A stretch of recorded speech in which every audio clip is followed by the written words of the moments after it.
ഇത്രയും വലിയ ആകസ്മികമായ ഒരു ദുരന്തം ഉണ്ടാകുമ്പോൾ ഓരോ വ്യക്തിയുടെയും മനസ്സ് ചോദിക്കാനാണ് എന്താ ഇങ്ങനെ സംഭവിക്കുക.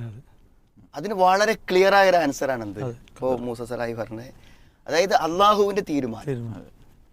അത് സത്യത്തിൽ എന്താ വെച്ചാൽ ഈ ദുരന്തത്തിൽപ്പെട്ട ആളുകൾ തന്നെ അതിൽ നിന്ന് രക്ഷപ്പെട്ട് തിരിച്ചു വരുമ്പോൾ അവർ വളരെ വിശ്വാസത്തോട് പറയുന്നുണ്ട് എന്ത്, ഇത് അള്ളാഹിൻ്റെ തീരുമാനമാണ്, അള്ളാഹു എന്ത് തീരുമാനിച്ചാലും ഇന്നാ ലില്ലാഹി വ ഇന്നാ ഇലൈഹി റാജിഊൻ, ഞങ്ങൾക്ക് പ്രശ്നമില്ലാന്നല്ല. പിന്നെ എന്താണെന്ന് വിചാരിച്ചാൽ ഇതിലിങ്ങനെ ഈ കൺഫ്യൂഷനും ചർച്ചകൾ നടക്കുന്ന ഒരു കാര്യം എന്ന് വിചാരിച്ചാൽ എന്താ വെച്ചാൽ ഈ ഖദറിനെ കുറിച്ച് ചിന്തിക്കുന്നതിന് നമുക്ക് ഭയങ്കര പരിമിതികൾ. അതുകൊണ്ടാണ് എത്ര പറഞ്ഞാലും ആളുകൾക്ക് ഇതിലെ സംശയം തീരാ. ഒമാ ഊത്തിയത്തു മിനൽ ഇൽമി ഇല്ല, വളരെ കുറച്ചേ നൽകിയിട്ടുള്ളൂ എന്നുള്ളതാണ്. അപ്പോൾ സത്യം എന്താ വെച്ചാൽ നമുക്ക് ഈ ഖദറിനെ കുറിച്ച് നമ്മൾ മനസ്സിലാക്കുമ്പോൾ നമുക്ക് വരുന്ന ദുരന്തങ്ങൾ അല്ലെങ്കിൽ പ്രശ്നങ്ങൾ അതിനെക്കുറിച്ച് നമുക്ക് എന്തുകൊണ്ട് അള്ളാഹു ഇങ്ങനെ ഒന്ന് എനിക്ക് തന്നു എന്ന ചോദ്യത്തിൻ്റെ ഉത്തരം നമുക്ക് പെട്ടെന്ന് ചിന്തിച്ച് മനസ്സിലാക്കാൻ പറ്റുന്ന കാര്യമില്ല. അത് അള്ളാഹുവിൻ്റെ ഇൽമാണ്, അള്ളാഹുവിൻ്റെ ഒരു സിറാണ്. ഇപ്പോൾ ഉദാഹരണം പറയുകയാണെങ്കിൽ നമുക്ക് പെട്ടെന്ന് മനസ്സിലാവും. പിന്നെ ഒരു ഖിളിർ നബി ഒരു കുട്ടീനെ കൊല്ലുന്നുണ്ട് അൽ-കഹ്ഫിൻ്റെ സൂറത്തിൽ. അപ്പോൾ ആ കുട്ടീനെ എന്തിനു കൊന്നു എന്നതിൻ്റെ ഉത്തരം ഒരിക്കലും ആ മാതാപിതാക്കൾക്ക് മനസ്സിലാക്കാൻ പറ്റുമോ? ഒരു കാലത്തും മനസ്സിലാക്കാൻ പറ്റൂല. അതിപ്പോൾ അള്ള പറഞ്ഞതുകൊണ്ട് ആ കുട്ടീനെ കൊണ്ട് എന്താണോ രക്ഷിതാക്കൾ പ്രതീക്ഷിക്കുന്നത് അതിൻ്റെ നേർ വിപരീതമാണ് ആ കുട്ടിയെ കൊണ്ട് സംഭവിക്കുക. അപ്പോൾ ആ കുട്ടി മരിക്കേണ്ടതാണ്, അയാൾ മനസ്സിലാകുക. ഇനി വേറൊന്ന്, ചിലത് നമുക്ക് ഖിയാമത്ത് നാൾ വരെ മനസ്സിലാവില്ല. ഇപ്പോൾ തന്നെ പറയണമെങ്കിൽ ആ കെൻസ് ആ മറച്ചു വെച്ചല്ലോ, ആ മതിൽ പൊളിഞ്ഞാടിയപ്പോൾ അതിൻ്റെ ഉള്ളിൽ നമുക്കതൊരു നല്ല മനുഷ്യൻ്റെ സമ്പത്ത് പിൻതലമുറക്ക് കിട്ടാൻ വേണ്ടി അള്ളാഹു സൂക്ഷിച്ചു വെച്ചതാണ്. അതെങ്ങനെയാണ് എന്ത് ചെയ്യാൻ പറ്റുക, നമുക്ക് മനസ്സിലാക്കാം. അപ്പോൾ അത് കാര്യമില്ല. അപ്പോൾ ഈ ഖദറുകൾ എന്താണ് എന്ന് ഇപ്പോൾ ഈ ഒരു മഹാദുരന്തത്തിൽപ്പെട്ട ഒരാൾ അല്ലെങ്കിൽ ബാക്കിയായ ഒരാൾ എന്താണ് ഇതിൻ്റെ ഭാവി എന്നൊരു പക്ഷേ എന്ത് ചെയ്യാൻ പറ്റില്ല, ഒരിക്കലും അവർക്ക് ചിന്തിക്കാനോ ആലോചിക്കാനോ പറ്റില്ല. അതുകൊണ്ട് നമ്മളെവിടെ നിന്നാൽ മതി, ഇത് അള്ളാഹുവിൻ്റെ ഒരു തീരുമാനം, ആ തീരുമാനമാണ്. പിന്നെ വേറൊരു കാര്യം ചിന്തിക്കേണ്ടത്, നമ്മുടെ മനസ്സിൽ ഇത് ഈ സമയത്തുണ്ട്, എല്ലാവരും ഈ കേട്ടോലൊക്കെ മനസ്സിലുണ്ട്, അള്ളാഹുവിൻ്റെ അടുക്കൽ നിന്ന് ഖൈർ മാത്രമേ ഉണ്ടാവും. ഇന്ന അംറഹു കുല്ലഹു ലഹു. അപ്പോൾ നമ്മൾ എന്ത് ചെയ്യണം, നമുക്ക് എങ്ങനെ മനസ്സിലായില്ലെങ്കിലും എത്ര പ്രതികൂലമാണെന്ന് തോന്നിയാലും നമ്മൾ എവിടെ നിൽക്കണം, ഇത് എനിക്ക് ഖൈറാണ് എന്നിടത്ത് നമ്മൾ എന്ത് ചെയ്യണം, നിൽക്കണം. അങ്ങനെ നിൽക്കാൻ നമുക്ക് എന്ത് ചെയ്യണം, പറ്റണം. അങ്ങനെ പറ്റുമ്പോൾ മാത്രമേ നമ്മൾ എന്ത് ചെയ്യുള്ളൂ, ഈ വിധിവിശ്വാസത്തിൻ്റെ പൂർണ്ണതയിൽ നമ്മൾ എന്ത് ചെയ്യുള്ളൂ, എത്തുകയുള്ളൂ എന്നാണ്. അപ്പോൾ ഈ ഖദർ എന്നുള്ളത് തൽക്കാലം ഒരു സംഭവം ഉണ്ടായപ്പോൾ നമ്മളൊരു എക്സ്ക്യൂസിന് വേണ്ടി കണ്ടെത്തുന്ന കാര്യമില്ല, അതൊരു ഉത്തരമാണ്. ഈ ഉത്തരത്തിലല്ലാതെ ഇപ്പോൾ ഒരാൾ പെട്ടെന്ന് നിങ്ങളുടെ ഉമ്മ മരിച്ചു അല്ലെങ്കിൽ വാപ്പ മരിച്ചു, മകൻ മരിച്ചു, അതിൻ്റെ ഉത്തരം എന്താ, അതിൻ്റെ ഉത്തരം അതാണ്. പിന്നെ എന്താ വെച്ചാൽ എനിക്കെന്തേപ്പോൾ ഇത് വന്നു, ഈ നാട്ടിൽ എന്തേപ്പോൾ ഇത് വന്നു, അതിന് നബി സ്വല്ലല്ലാഹു അലൈഹി വസല്ലം വളരെ കൃത്യമായ ഉത്തരം പറഞ്ഞു. വാലം അന്നമ അഖ്തഅക ലം യകുൻ യുസീബക. നീ ആയി പെട്ടിട്ടില്ലെങ്കിൽ നീ അതിൽ പെടേണ്ട ആളല്ല, നീ അതിൽ പെട്ടിട്ടുണ്ടെങ്കിലോ പെടേണ്ട ആളാണ്. അതാണ് വിധി. എന്തുകൊണ്ട് അവൻ രക്ഷപ്പെട്ടു അല്ലെങ്കിൽ അയലോകക്കാരൻ രക്ഷപ്പെട്ടു, ഞാൻ രക്ഷപ്പെട്ടില്ല എന്ന് ചോദിച്ചാൽ ആ വിധി നിർണയത്തിൽ നിനക്ക് സംഭവിക്കേണ്ടത് നിനക്ക് സംഭവിക്കേണ്ടതല്ലയോ, എന്ത് പ്രതികൂലത ഉണ്ടായാലും അത് നിനക്ക് സംഭവിക്കില്ല.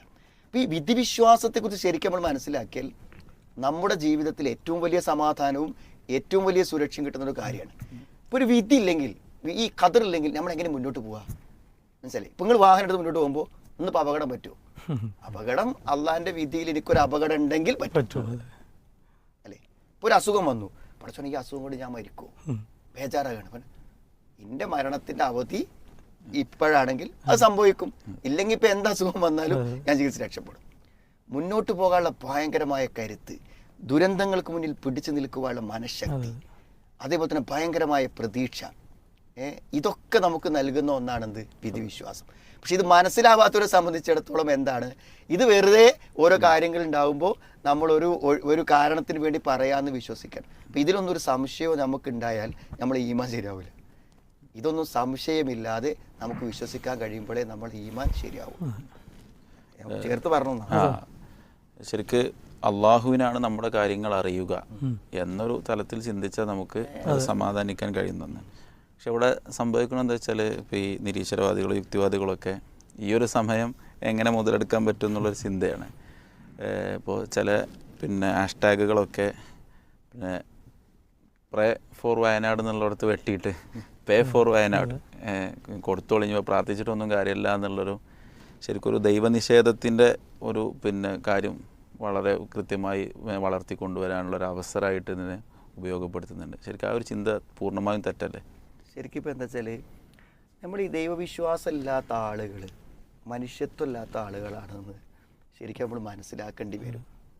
ഈ കമൻറ്റുകൾക്കിടയിൽ ഇവിടെ കമൻറ്റ് വായിക്കുമ്പോൾ നമ്മളിപ്പോൾ ഈ ഒരു ദുരന്തത്തിൻ്റെ ചിത്രങ്ങൾക്കിടയിൽ ഈ കമൻറ്റ് വായിക്കുമ്പോൾ നമുക്ക് തോന്നും. അത് ഞാൻ പറയാൻ കാരണം വെച്ചാൽ ഒന്ന്, ഇവരെല്ലാ ദുരന്ത സന്ദർഭങ്ങളിലും ഈ ചോദ്യം ചോദിച്ചിട്ടുണ്ട്. ഫലസ്തീനിൻ്റെ കുഞ്ഞുങ്ങളെ പറ്റി വന്നപ്പോൾ ചോദിച്ചിട്ടുണ്ട്. എവിടെയൊക്കെ ദുരന്തങ്ങൾ ഉണ്ടാകുന്നു അവരവരുടെ ഫേസ്ബുക്കിൽ ഇരുന്നിട്ട് ചെയ്യുന്ന പരിപാടിയാണ്. ഞാൻ ഇതൊരു മനുഷ്യത്വരഹിതം എന്ന് പറയാൻ കാരണം എന്താണെന്ന് വിചാരിച്ചാൽ, ഇപ്പോൾ ആ ദുരന്ത മുഖത്തുനിന്ന് രക്ഷപ്പെട്ട ഒരു സഹോദരി, അവർ ഈ കോൺക്രീറ്റിൽ പെട്ടിട്ട് അതിൻ്റെ ഒരു അടുക്കളയിൽ നിന്ന് പുക പോകാനുള്ളൊരു ദ്വാരത്തിലൂടെ അവർ പുറത്ത് കടന്ന് ഒരു കുട്ടിൻ്റെ വിരൽ പിടിച്ച് അതിനെ വലിച്ച് പുറത്തേക്കിട്ട് തുണിയിൽ പൊതിഞ്ഞ് പുറത്തേക്കിട്ട് കോൺക്രീറ്റിൻ്റെ അടിയിൽ കുടുങ്ങിക്കിടക്കുന്ന മറ്റ് 2 പേരെ രക്ഷപ്പെടുത്തി പോയി ചെന്ന് തരും ഒരു കാട്ടാനൻ്റെ മുന്നേക്ക്. എന്നിട്ട് ആ കാട്ടാൻ്റെ കാലിൻ ചോട്ടിലാണ് അവർ നേരം വിളിക്കുന്നത് വരെ ജീവിക്കുന്നത്. ദൈവം എന്നെ രക്ഷപ്പെടുത്തി എന്നല്ലാതെ എന്ത് പറയാൻ പറ്റും? കാരണം ഒന്നും കാണില്ല, കൂരാക്കൂരിട്ട് കുറച്ചൊക്കെ നീന്തൽ അറിഞ്ഞുകൊണ്ട് വെള്ളം ഞാൻ ചാടിക്കടന്നു എന്ന് പറയുമ്പോൾ എന്താ വെച്ചാൽ, ഇവിടെ ഈ ദുരന്ത മുഹൂർത്തത്തിൽ നിൽക്കുന്ന ആളുകൾ ദൈവത്തിലുള്ള പ്രതീക്ഷയിലാണ് എല്ലാം കൈകാര്യം ചെയ്യുന്നത്. അപ്പോൾ അവരുടെ ഇന്നത്തെ വലിയ ആശ്വാസം എന്തെല്ലാന്നറിയോ? നമ്മൾ കൊടുക്കുന്ന തുണികളോ വസ്ത്രങ്ങളോ അല്ല. അവർക്ക് മനസ്സിന് സമാധാനം കിട്ടുന്ന ചില ഉത്തരങ്ങളാണ് ആവശ്യം. ആ ഉത്തരങ്ങൾ എന്താണ്? ദൈവം. ഇനി അവരുടെ ഭാവി പ്രതീക്ഷ എന്താണ്? ഇനി എനിക്ക് വീടുണ്ടാവും, എൻ്റെ രോഗം മാറും, അതൊക്കെ എന്നെ എന്ത് ചെയ്യും? അതിനാണ് ഈ പ്രാർത്ഥിക്കുന്നത് നമ്മൾ പോസ്റ്റിലിടുന്നത്. പിന്നെ നിങ്ങൾ ആലോചിച്ചോക്ക്, നമ്മളിപ്പോൾ ഒരു രോഗിനെ കാണാൻ ചെന്നു, അയാൾ ഭയങ്കര വേദന പറയുമ്പോഴാണ് എനിക്ക് വേണ്ടി ഞാൻ പ്രാർത്ഥിക്കാട്ടോ എന്ന് പറയുമ്പോൾ അയാൾക്ക് എന്ത് ചെയ്യുന്നുണ്ട്? ഒരു സമാധാനം ഉണ്ടാകുന്നുണ്ട്. ഇത് നമ്മൾ വെറുതെ പറഞ്ഞല്ല. ഒരു നിരീശ്വരവാദി ഒരു മരണപ്പെട്ട വീട്ടിൽ ചെന്നിട്ട് മരണത്തിൻ്റെ ബന്ധുക്കളെ കണ്ടപ്പോൾ ഞാനൊന്ന് പതച്ചു പോയി. കാരണം എന്താ, എന്ത് പറയും ഇവരോടെന്ന്? ഇതൊരു വലിയ ഉത്തരമാണ്. ഈ ഉത്തരത്തെയാണ് ഇവർ പരിഹസിക്കുന്നത്. ഞാൻ പറഞ്ഞു, ഇവർക്കൊരു ആശ്വാസ വാക്ക് പറയാൻ പറ്റൂലെങ്കിൽ ദൈവത്തെ കൊണ്ടോ പരലോകത്തെ കൊണ്ടോ സമാധാനിക്കുന്നവർ സമാധാനിച്ചോട്ടെ എന്ന് വിചാരിക്കാനുള്ള മനുഷ്യത്വർക്കില്ല. അവിടെയാണ് നമ്മളെ പ്രശ്നം. ഒരാള് കരഞ്ഞുകൊണ്ടിരിക്കുന്ന ഒരാൾക്ക് ആശ്വാസം കിട്ടുന്ന ഒരു വാക്ക് ഒരാൾ പറയുകയാണെങ്കിൽ നമ്മൾ അവിടെ നിന്നിട്ട് അതൊന്നും പറഞ്ഞ് സമാധാനിപ്പിക്കണം എന്ന് പറയണോ? അയാൾക്ക് സമാധാനം കിട്ടിക്കോട്ടെ എന്ന് വിചാരിച്ചാൽ മതി. പിന്നെ മാത്രമല്ല, ഇതിപ്പോൾ മൂസസലായി പറഞ്ഞ മാതിരി ആ പ്രേ എന്നുള്ളത് വെട്ടി ഡൊണേറ്റ് എന്നുള്ളത് മാർക്ക് ചെയ്തു. ഈ ഡൊണേഷൻ ആരാ കൊടുക്കുക? ഇവരെടുക്കും. ഈ ഡൊണേഷൻ കൊടുത്ത ആൾക്കാരുടെ കമന്റ് വായിച്ചു നോക്കുക നിങ്ങൾ. അവരൊക്കെ ഞാൻ എൻ്റെ പൈസ കൊടുക്കുമ്പോൾ അത് പോയി എന്നല്ലേ ഇവർക്ക് വിചാരിക്കാൻ പറ്റുള്ളൂ. അവർക്ക് അതിനൊരു ലക്ഷ്യമില്ലല്ലോ. നേരെ മറിച്ച് ഇനി ഒരു വിശ്വാസം ഇല്ലാത്തവരും കൊടുക്കണം. എങ്ങനെ അറിയോ? ഞാൻ കൊടുത്താൽ എനിക്ക് തിരിച്ചു കിട്ടും. ഒരു വിശ്വാസത്തിന്റെ മനസ്സിലെന്താണ്? മൻകാന ഫി ഹാജത്തി അഖീ കാന അല്ലാഹു ഫി ഹാജത്തി. ഒരാൾ ആവശ്യം നമ്മൾ നിറവേറ്റി കൊടുത്താൽ നമ്മളെ ആവശ്യം അത് നിറവേറ്റും. നമുക്കിത് പരലോകത്ത് കോടികളായി വീട് കിട്ടും. അയാളുടെ മനസ്സിലേക്ക് ഒരു സന്തോഷം പ്രവേശിച്ചാൽ അത് നമുക്ക് സ്വർഗമായി പരിണമിക്കും. ഇതൊക്കെ ഉള്ളവരല്ലേ ഈ കൊടുക്കണത്. മനസ്സിലായില്ലേ? ഈ പ്രാർത്ഥിക്കണം, ഒരു ദൈവമുണ്ട്, പ്രാർത്ഥിക്കണം എന്ന് വിശ്വാസമുള്ളവരെ ഡൊണേഷൻ കൊടുക്കുള്ളൂ. പ്രേന്ന് വെട്ടിയിട്ട് ഡൊണേറ്റ് മാർക്കിട്ട് സത്യത്തിൽ എന്താ വെച്ചാൽ മനുഷ്യത്വമില്ലാത്ത, എന്നാ പിന്നെ വരെ പറ്റി ബുദ്ധി ഉണ്ട് അവർ പറയാം. ബുദ്ധി ഉണ്ടെന്ന് പറയാൻ പറ്റുമോ? അങ്ങനെ ഉണ്ടെങ്കിൽ ഇവർ ചോദിക്കണോ എന്തുകൊണ്ട് അവിടെ ദുരന്തമുണ്ടായി എന്ന് ഇവർ ചോദിക്കാൻ പറ്റുമോ? കാരണം പത്രം മുഴുവൻ വായിച്ചാൽ അറിയാൻ പറ്റും. 40 സെന്റിമീറ്റർ ഇതിൽ വെള്ളം നിറഞ്ഞാൽ ഉരുൾപൊട്ടൽ ഉണ്ടാവും. ഇത്രയധികം മഴ ഹെവി ആയിട്ട് പെയ്താൽ അവിടെ ഉരുൾപൊട്ടൽ ഉണ്ടാവും. എന്നാൽ ഉരുൾപൊട്ടൽ വന്നു കഴിഞ്ഞാൽ എന്ത് ചെയ്യും? സ്വാഭാവികമായും അതിൻ്റെ പാറയും കല്ലൊക്കെ ഉണ്ടെങ്കിൽ വീടുകളൊക്കെ ഒലിച്ചു പോകും. അതിലും പിന്നെ മാന് ചത്തി കിടക്കണുണ്ട്, മരങ്ങൾ മറിഞ്ഞു കിടക്കണുണ്ട്, മനുഷ്യന്മാർ മരിച്ചെടുക്കേണ്ട ഒക്കെ ഉണ്ട്. ഇതിപ്പോ ഒരു ശാസ്ത്രത്തിന് ഉത്തരം കിട്ടാത്ത കാര്യം, ഒരു ശാസ്ത്രത്തിന് ഉത്തരം കിട്ടാത്തൊരു കാര്യമാണോ അത്?